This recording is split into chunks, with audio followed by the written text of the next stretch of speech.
Ghana పర్యటన ముగించుకొని Trinidad and టొబాగోకు చేరుకున్న ప్రధానమంత్రి సాదర గార్డ్ ఆఫ్ హానర్తో స్వాగతం పలికిన ఆ దేశ ప్రధానమంత్రి అధ్యక్షుడు.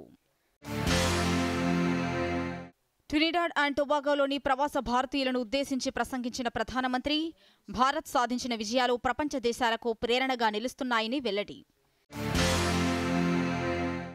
తెలంగాణ హైకోర్టుకు కొత్తగా 4 న్యాయమూర్తులు మోహనుద్దీన్, చలపతిరావు, రామకృష్ణారెడ్డి, ప్రవీణ్ కుమార్లను సిఫారసు చేసిన సుప్రీంకోర్టు కొలీజియం. నేడు హైదరాబాద్లోని ఎల్బీ స్టేడియంలో కాంగ్రెస్ సామాజిక న్యాయ సమరబేరి ముఖ్య అతిథిగా పాల్గొనేందుకు హైదరాబాద్కు చేరుకున్న ఏఐసీసీ అధ్యక్షుడు ఖర్గే. నేడు గాంధీభవన్లో జరగనున్న పొలిటికల్ అఫైర్స్ కమిటీ సమావేశం. ఖర్గే అధ్యక్షతన జరిగే సమావేశంలో పాల్గొననున్న రాష్ట్ర నేతలు. నేడు హైదరాబాద్లో అల్లూరి సీతారామరాజు జయంతి వేడుకలు. ముఖ్య అతిథిగా హాజరు కానున్న రక్షణ మంత్రి రాజ్నాథ్ సింగ్.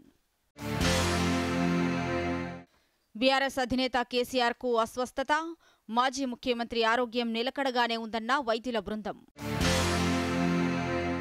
కేసీఆర్ ఆరోగ్యంపై ఆరా తీసిన సీఎం రేవంత్ రెడ్డి, కేంద్ర మంత్రి బండి సంజయ్. త్వరగా కోలుకోవాలని, ఆరోగ్యంగా ఉండాలని ఆకాంక్షించిన ముఖ్యమంత్రి. నేడు దొడ్డి కొమరయ్య వర్ధంతి. జిల్లాలలో స్మారక సభలు నిర్వహించనున్న నేతలు. కార్మికుల సంక్షేమం, పర్యావరణ పరిరక్షణకు కట్టుబడి ఉన్నామన్న కిషన్ రెడ్డి. రామగుండంలో గ్రీన్ వాల్, బొగ్గుగని ప్రభావిత ప్రాంతాల్లో అటవీ సంపద పెంచేలా సింగరేణితో కోల్ ఇండియా ఒప్పందం. నేడు సిగాచి పరిశ్రమ వద్దకు సిపిఐ జాతీయ కార్యదర్శి నారాయణ, ఎమ్మెల్యే కూనంనేని సాంబశివరావు. ఘటనా స్థలాన్ని పరిశీలించనున్న నేతలు. తెలంగాణకు నష్టం కలిగించే బనకచెర్లపై రాహుల్ గాంధీ ఎందుకు మాట్లాడడం లేదన్న కేటీఆర్. ఎల్ఓపీగా ఏడాది కాలంలో తెలంగాణ గురించి ఒక్కసారి కూడా మాట్లాడలేదని విమర్శ. పట్టణ, స్థానిక సంస్థలు కూడా పార్లమెంటు తరహాలో పనిచేయాలన్న లోక్సభ స్పీకర్ ఓం బిర్లా. పౌర సమస్యలను అక్కడే పరిష్కరించుకోవాలని సూచన. వరంగల్లో వైభవంగా కొనసాగుతున్న భద్రకాళి అమ్మవారి శాకంబరి నవరాత్రి మహోత్సవాలు.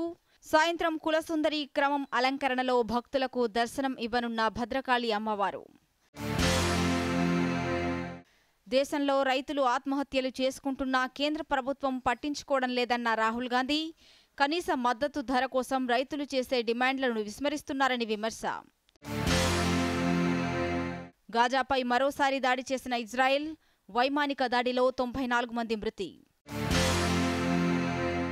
రాజన్న సిరిసిల్ల జిల్లాలో కేంద్ర మంత్రి బండి సంజయ్ పర్యటన.